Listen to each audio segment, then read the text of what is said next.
السلام علیکم ورحمۃ اللہ وبرکاتہ۔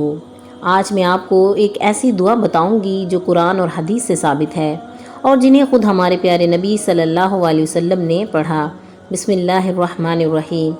ربنا لا تزغ قلوبنا بعد إذ هديتنا وهب لنا من لدنك رحمة إنك أنت الوهاب۔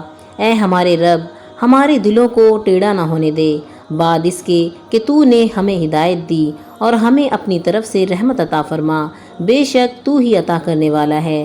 یہ دعا غزوہ احد کے بعد نازل ہوئی جب کچھ مسلمانوں کے دل کمزور پڑ گئے تھے۔ اللہ تعالیٰ نے یہ دعا سکھائی تاکہ ایمان پر مضبوط رہیں۔ ہم سب کو چاہیے کہ اس دعا کو اپنی زندگی کا حصہ بنا لیں تاکہ ہدایت ملنے کے بعد کبھی گمراہ نہ ہوں۔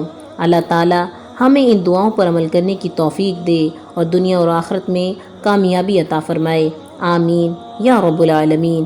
ویڈیو پسند آئے تو دوسروں کو ضرور پہنچائیں تاکہ سب فائدہ اٹھا سکیں۔ جزاکم اللہ خیر۔ السلام علیکم ورحمۃ اللہ وبرکاتہ۔